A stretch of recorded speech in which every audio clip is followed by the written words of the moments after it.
Estamos terminando del estudio de Romanos. Tal vez este es el último tema acerca de Romanos.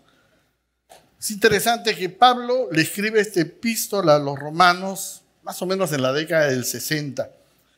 La iglesia que estaba en Roma era una iglesia que se formó básicamente por judíos expatriados que llevan el evangelio y se convierten allá en Roma, se convierten y llevan a otros, y otros se convierten, ya no solo judíos, sino también gentiles, como pasó en toda la zona de Asia. Lo más notorio es que Pablo le escribe a Roma sin conocer la iglesia de Roma. ¿Sabían eso? Él casi siempre les escribe a iglesias que él conocía, como Corinto, como Éfeso, Gálatas, pero a Roma no la conocía como ciudad, como iglesia. Posiblemente la ciudad la había estado algunas veces en su vida, eso no lo sabemos, pero a la iglesia no la conocía. Y él lo anuncia en el capítulo siguiente, 14, que él quería ir con un propósito, quería seguir predicando la palabra e irse más allá de Asia. Pero en sus cartas, como lo hacen otras, en la carta de los romanos, él toma una parte teórica, donde él presenta muchos principios doctrinales, ¿no? Del capítulo 1 al 8, que lo vimos hace muchas semanas. Y luego partes objetivas y prácticas. Después de dar ese compendio de doctrina, él habla de aspectos prácticos de la vida diaria. Yo quisiera que en esta mañana veamos 3 consejos para nuestra iglesia en el día de hoy, en el Perú, en fiestas patrias.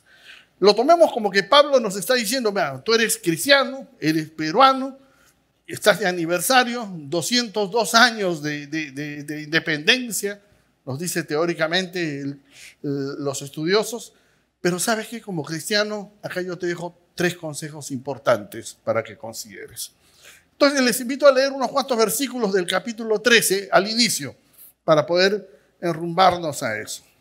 Capítulo 13, versículo 1 en adelante. Pablo dice: todos deben someterse a las autoridades públicas, pues no hay autoridad que Dios no haya dispuesto.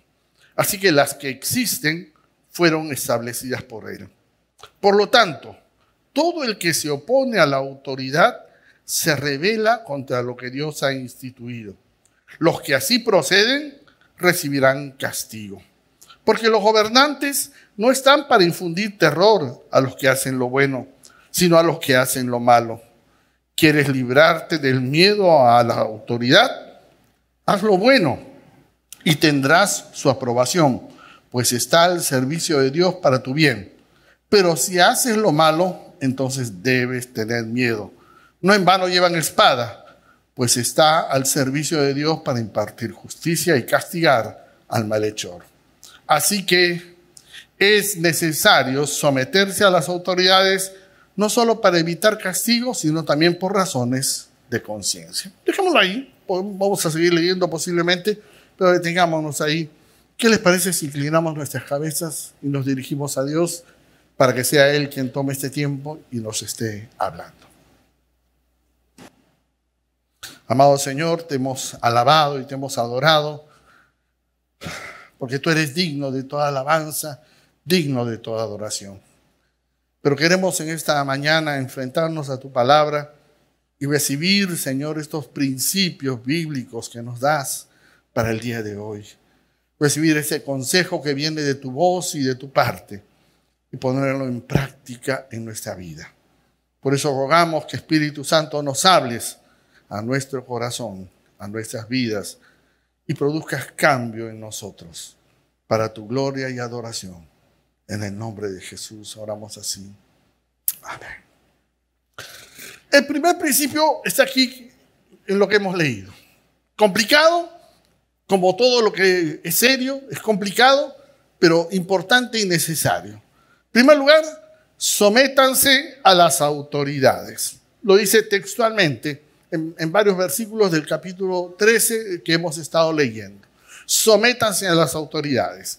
Y aquí se refiere a todo nivel de autoridades en la vida civil, en la vida social, en la vida religiosa, en la vida familiar. pero haciendo un énfasis específico a las autoridades civiles, porque está refiriéndose a las autoridades civiles aquí.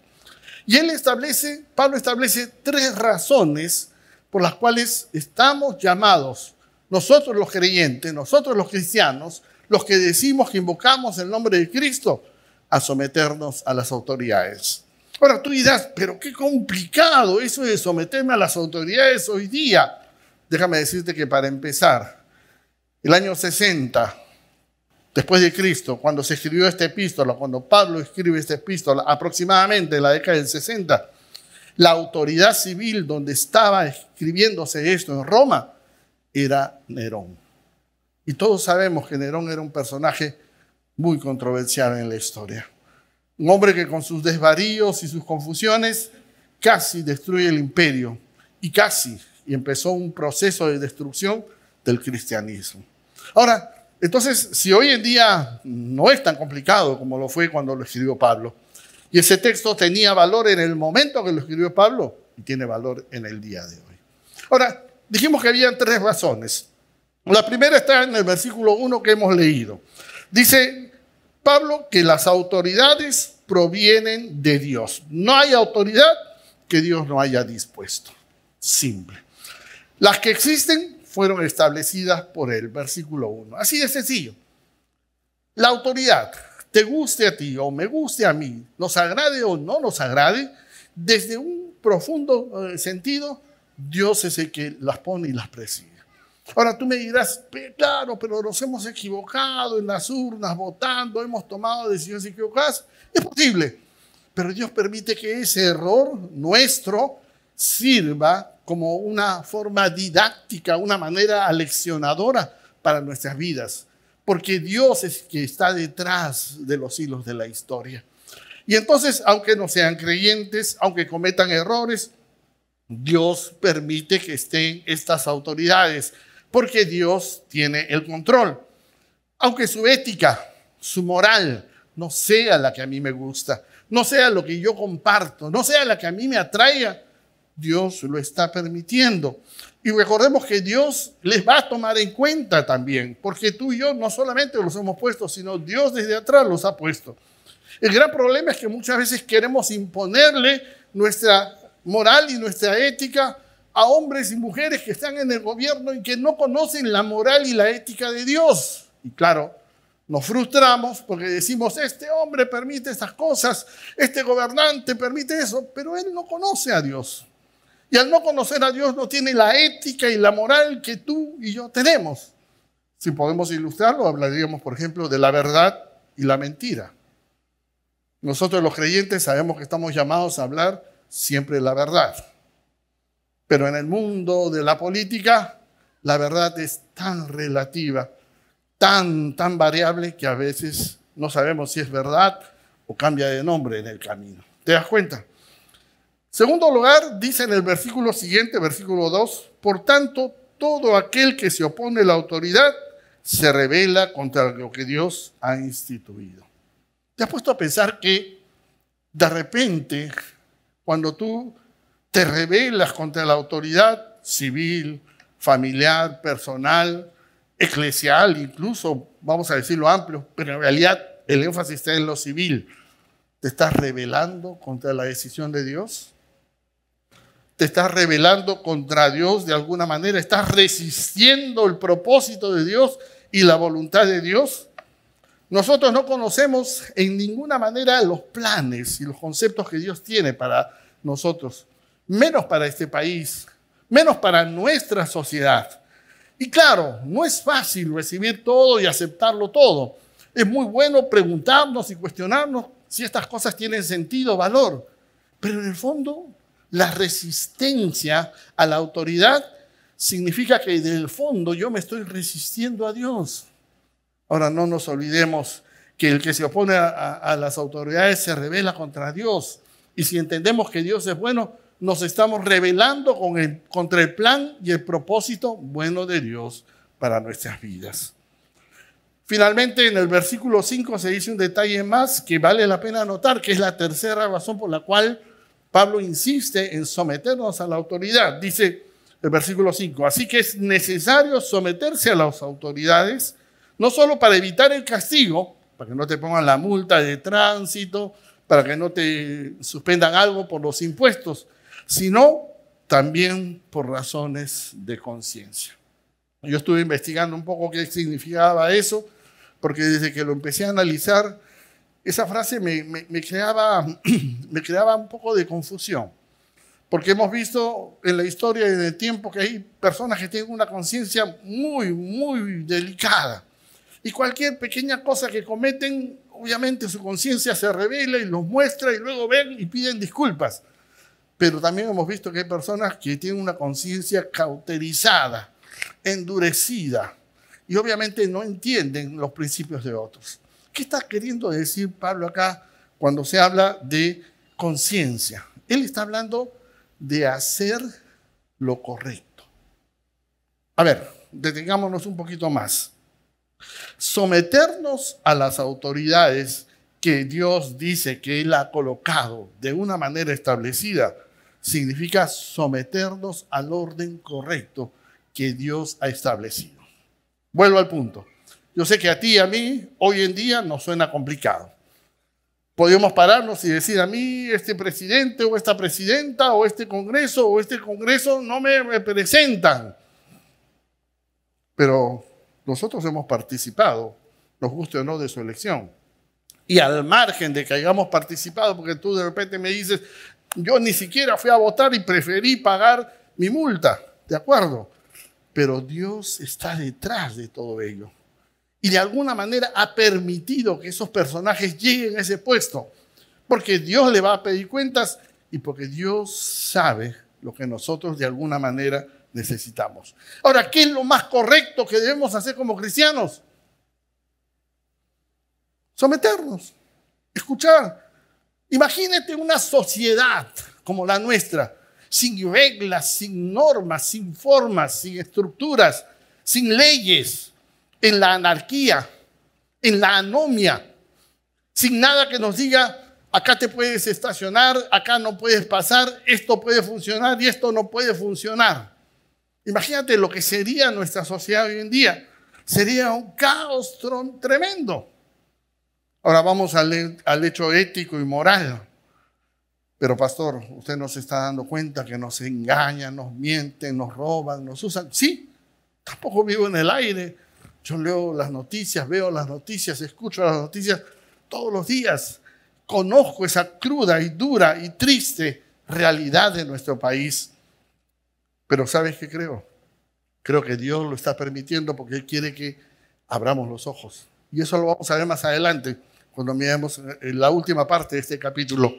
Dios quiere que nosotros despertemos a descubrir cuál es nuestra posición como creyentes dentro de nuestra sociedad. Tengo que mostrar mi inconformidad, me diría alguno. Pastor, ¿y cómo muestro mi inconformidad? Creo que hay muchas maneras, un voto negativo, una carta escrita, hay muchas formas. Yo nunca me imagino a Jesús marchando por la puerta del palacio de Herodes diciendo, Roma no me representa, ¿no? ¿Usted se imaginó a Jesús haciendo eso? O frente a los soldados romanos tirándoles piedras y diciéndole, no, mira, Roma son unos invasores, están tomando control de todo Jerusalén. En ninguna manera. Y la gente quería que haga eso, o por si acaso. La gente esperaba que Jesús sea un revolucionario que los libre de Roma. Pero él dijo, mi reino no es de este mundo. ¿Te das cuenta de su perspectiva? Y se sujetaba a la autoridad, al César lo que es de César y a Dios lo que es de Dios.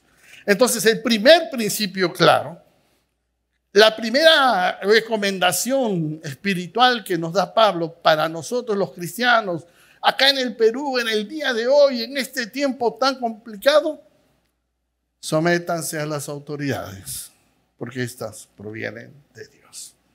Vamos al segundo principio, no podemos quedarnos acá, podríamos explorarlo mucho, pero no llegaríamos a terminar. Vamos al versículo 7 en adelante. Nos hemos quedado por ahí, vamos avanzando al 7 en adelante. Paguen a cada uno lo que les corresponda. Si deben impuestos, paguen los impuestos. Si deben contribuciones, paguen las contribuciones. Al que deban respeto, muéstrenle respeto. Al que deban honor, ríndanle honor. No tengan deudas pendientes con nadie, a no ser la de amarse unos a otros. De hecho, quien ama al prójimo ha cumplido la ley. Porque los mandamientos que dicen no cometas adulterio, no mates, no robes, no codicies, y todos los demás mandamientos se resumen en este precepto: ama a tu prójimo como a ti mismo. El amor no perjudica al prójimo, así que el amor es el cumplimiento de la ley. Acá vemos que hay un giro. Y Pablo hace un giro muy sutil, porque empieza diciendo paga tus impuestos, que es la manera más práctica de someterme a una autoridad, por si acaso, ¿eh? Yo no voy a preguntar cuántos están al día en sus impuestos, hermanos, esta mañana. Sería una excelente pregunta, pero tú lo sabes, tú lo conoces y tú sabes de qué manera vives de esa forma. Pero Pablo empieza a enrumbarse y habla de una vida diferente. Y la segunda recomendación tiene que ver con el amor al prójimo. Ama a tu prójimo como a ti mismo. Hermano, el creyente, el cristiano, está llamado a una vida diferente, a un estilo de vida diferente. Vivir sin cargas, sin deudas de ningún tipo. Hablamos económicas, hablamos tributarias, hablamos de honra, hablamos de respeto y hablamos de amor. Mira qué complicado. Don Pablo, en vez de aligerar las cosas, las sigue complicando más. Mira qué complejo. Ahora ya no es solamente sujetarme, ahora tengo que responder de alguna manera efectiva. Y eso tiene que ver no solo con dinero, por si acaso, porque acá es interesante que en el versículo 7 Pablo menciona muchos detalles. Habla honra, habla honor, habla respeto y habla valor. Es decir, permítame adjuntarlo al punto anterior. ¿Respetas a tus autoridades? Es bien complicado eso, ¿no? Porque a veces algunos ni siquiera se han ganado el respeto, pero ya tienen un cargo que les da un cierto respeto. Y estamos llamados a darles el respeto. Respetamos a nuestro prójimo, respetamos a las autoridades civiles, sociales, eclesiales. Solamente como paréntesis, ¿ustedes han visto a nuestros anfitriones atrás? En este momento ellos son una autoridad que nos ayudan a ordenarnos y acomodarnos. Se merecen también respeto. Se merecen también reconocimiento de alguna forma. Ellos hacen esa labor por amor al Señor. ¿Te das cuenta del principio? Entonces lo que está diciendo Pablo es lo otro, el amor al prójimo. Tienes que aprender a vivir una vida de amor sin cargas, sin deudas, sin tirarte al hombro las responsabilidades que muchas veces nos tiramos en la espalda. Vivir en paz frente a todos, tratar de evitar las deudas, y eso es tan complicado en nuestra época. Pero yo creo que eso no se refiere pues a que me toca pagar el teléfono o me toca pagar la luz y todavía no se ha vencido el recibo. Eso se refiere a un estilo de vida, a empezar a vivir debiéndole a uno, debiéndole a otro, escondiéndome de aquel, tapándome la cara de que no me vea el otro, o como una vez una hermana me dijo: pastor, yo ya no puedo ir a ese mercado porque le debo a todas las personas, tengo que ir a otro, ¿no? Y así vas agotando un lugar y vas agotando otro y otro. Y eso es lo que Dios no quiere para tu vida. Vivir en amor al prójimo es el cumplimiento de la ley. Mira qué interesante el versículo 8 y 9. El 8 dice: no tengas deudas pendientes con nadie, a no ser de amarse unos a otros. Mira el 9. Los mandamientos que dicen no cometas adulterio, no mates, no robes, no codicies, y todos los demás mandamientos se resumen en este precepto: ama a tu prójimo como a ti mismo. Mira qué interesante. De nuevo se sigue complicando. La segunda recomendación es valorar al que está junto a mí. Y no solo al que está junto a mí en la iglesia, porque casi siempre valoramos al prójimo que es en la iglesia y lo abrazamos, y nuestro hermano dice: cántele, abraza a tu hermano, salúdale, le damos la bienvenida, pero en la calle ni lo saludamos, ¿no? Nos encontramos en el mercado y ni le vemos los ojos, ¿no? Ahora, algunos dirán: pero pastor, yo lo he visto en el mercado y usted no me saludó. Yo tengo un problema, aparte de los lentes, como conozco a tantos, a veces se me confunden, pero si tú me dices: hola, yo te voy a decir hola. Y a veces me ha pasado que algunos me han saludado, hola, hola Gastón, hola pastor. Y mi esposa me dice, ¿lo conoces? Sí, de algún lugar, pero sí lo conozco, ¿no? A veces no sé ni su nombre, pero lo hago porque sé que es una expresión de amor que a mí me gustaría que me la hagan. Que a mí me gustaría que me la hagan. Y esa es la ley. Ama a tu prójimo como a ti mismo. Ama a tu prójimo como a ti mismo. ¿Y sabes qué es lo más interesante? Que esa es la ley de Dios. Esa es la mejor muestra de espiritualidad. Lamentablemente nos hemos confundido y pensamos que espiritualidad es levantar las manos, orar con los ojos cerrados, mirar al cielo y quedarnos taciturnos mirando al cielo 15 minutos. Creemos que esa es una muestra de espiritualidad y puede ser que lo sea. Yo te animaría que si lo tienes que hacer o lo quieres hacer, lo hagas a solas, porque ahí es donde se manifiesta esa espiritualidad. Pero espiritualidad no es venir a un templo. Espiritualidad no es cantar. Espiritualidad ni siquiera es dar tus diezmos y ofrendas, que a veces se pueden transformar en una obligación. Espiritualidad es amar a Dios con todo tu corazón. Y Jesús dijo, y a tu prójimo, ¿cómo? Como a ti mismo. Claro, hoy en día ha aparecido toda una corriente teológica que les gusta hablar en hebreo, dar el nombre de Jesús en hebreo. He escuchado que muchos creyentes empiezan a buscar en su genealogía si han tenido un familiar judío y se pone el nombre judío. Yo tengo un amigo que un día me dijo, mira, yo tengo un familiar judío. Yo lo conozco desde la infancia, creyente, nos hemos convertido juntos. Y ahora me dice, yo soy judío. Yo lo miraba diciendo, judío, esto no tiene ni la jota. Pero bueno, es una tendencia que tal vez yo no comparta, que tal vez yo no la crea. Pero la verdadera espiritualidad, el verdadero judaísmo, el verdadero cumplimiento de la ley, lo dice aquí el texto. No es cumplir la ley, ni repasar la ley, ni saberte los 10 mandamientos de memoria. Es amar a Dios y amar a tu prójimo. Y si tú amas a Dios y no has aprendido a amar a tu prójimo, déjame añadirte que estás en un problema. Porque obviamente Dios no te va a abstraer de su realidad. Porque tú tienes que aprender a amar a Dios y lo que Dios ama. Y Dios nos ama a todos de una manera por igual. Y entonces aquí está, ahí está. Mira, dice el versículo 9 en la parte final. Se resume en este precepto. Ama a tu prójimo como a ti mismo. El amor no perjudica al prójimo. Así que el amor es el cumplimiento de la ley. Dos cosas trascendentales ahí. El amor no hace daño. Y si por alguna razón tú le haces daño, tal vez sin intención, tal vez por acción torpe a alguien que amas, tienes que pedirle perdón. Pero no basta decir, oye, mira, si yo te hice daño, no, tienes que acercarte y decir, mira, creo que te he hecho daño, no sé exactamente, no lo distingo porque no estoy bien, pero no quiero hacerte daño, quiero amarte, perdóname por favor. Te aseguro que va a haber un cambio en tu vida y te aseguro que hay un cambio en esa persona, porque el amor es el cumplimiento de la ley. Estoy yendo en el tiempo. La segunda recomendación entonces es amar al prójimo como a ti mismo.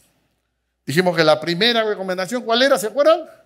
Sujetarnos a nuestras autoridades. La segunda es amar al prójimo como a ti mismo. Vamos a la tercera para terminar. Yo sé que necesitamos llegar a este momento.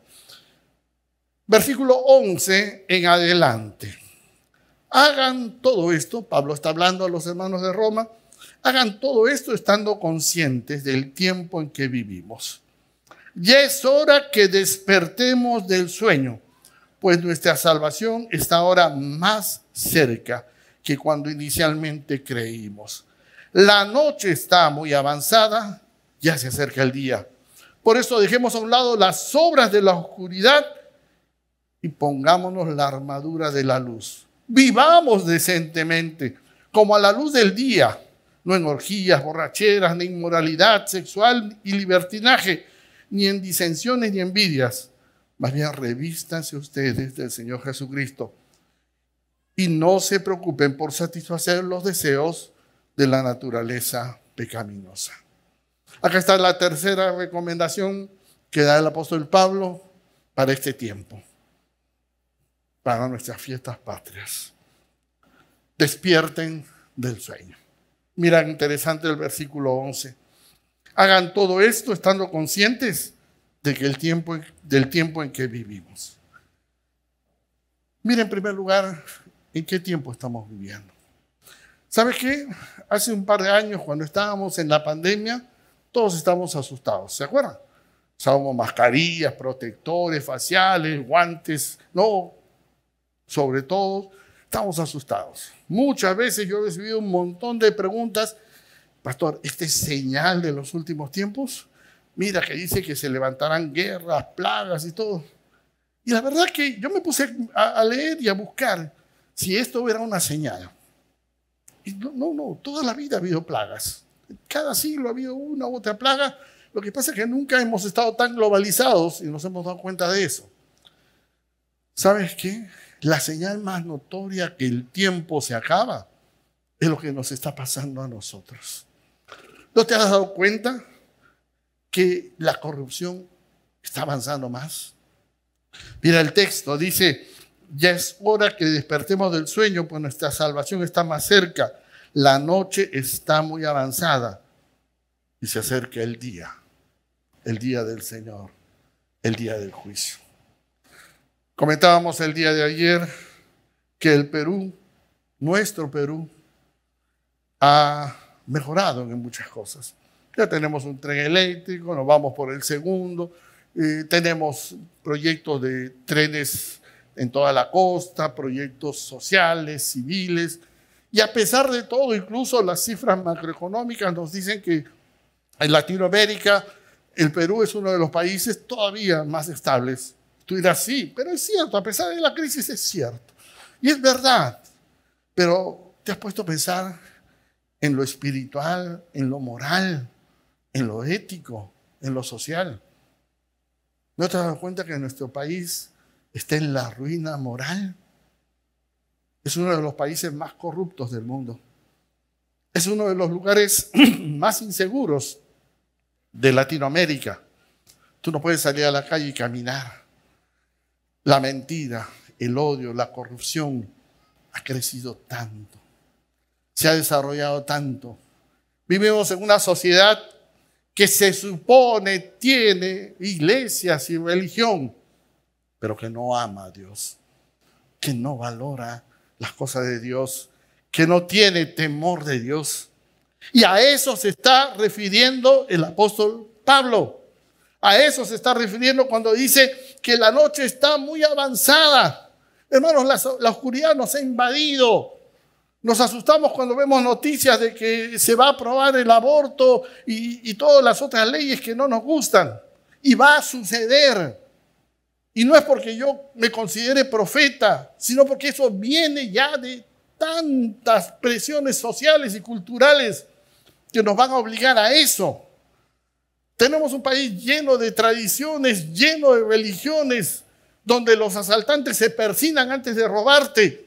Y claro, se habla de Dios, pero no se cree en Dios. Y aquí entonces está el llamado a como iglesia mirar el tiempo. Mira, interesante, versículo 11. Hagan todo esto conscientes del tiempo que estamos viviendo, tiempo final. Ya es hora que despierten del sueño. Y el llamado está ahí, abrir los ojos y despertar del sueño. Y tú me dirás, ¿de qué sueño se refiere Pablo?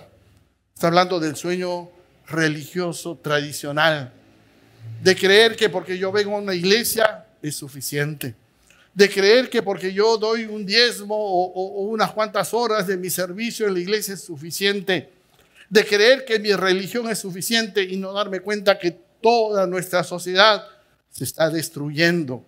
¿Qué país le estamos dejando a nuestros hijos? ¿Qué ciudad le estamos dejando a nuestros nietos? ¿Qué estamos haciendo para que ese cambio que Dios ha hecho en tu vida o en la mía llegue más lejos, impacte nuestra sociedad? Estamos llamados a despertar. Ya es hora que despierten del sueño. Pablo está llamando a despertar del adormecimiento religioso, de esa religión egoísta que piensa en mí, que voy a la iglesia buscando lo que Dios me va a dar a mí y no las responsabilidades que Dios ha puesto en mi espalda. Nos olvidamos que nuestra responsabilidad no está acá, está afuera.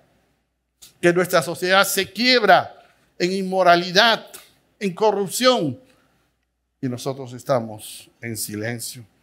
Hermano, el mundo se está acabando. Jesús viene pronto y viene a juzgar a este mundo y no nos percatamos. Nos quedamos sorprendidos y de repente algunos pensamos, ¡ay, qué lindo viene! Me va a llevar por segunda vez. Y es posible que sí. Yo creo que sí también. Pero tu hijo, tu nieto, tu esposa, tu hermano, tu hermana, tu vecino, tu amigo de la infancia, con quien pasaste tantos lindos momentos, ¿tienen la esperanza del amor de Dios? Entonces tú miras, pero pastor, ustedes no hacen cultos evangelísticos. Oye, la Biblia dice, a cada creyente hagan discípulos a todas las naciones. ¿Lo has leído en Mateo 28? Ese trabajo no es solamente del púlpito. Ese trabajo es de cada creyente, cada uno de nosotros. Y el llamado a despertar del sueño es salir de ese marasmo religioso tradicional que cree que porque yo vengo a cumplir con mi culto es suficiente. Y no se da cuenta que estamos llamados a amar a Dios profundamente. Hermanos, acá implica un cambio. Mira, ahí al final del capítulo 13, mira el versículo 13, por ejemplo. Dice, la noche está muy avanzada, se acerca el día. Por eso dejemos a un lado las obras de la oscuridad y pongámonos la armadura de la luz. ¿Qué significa eso? Está hablando de un cambio. Y lo detalla en el versículo siguiente. Él dice, deja de vivir desordenadamente. Acá pone orgías, borracheras. Yo no voy a decirte eso porque yo no sé de qué manera vives tú. Yo no sé si tú vives de esa forma o de otra. Pero tú sí lo sabes, yo lo sé.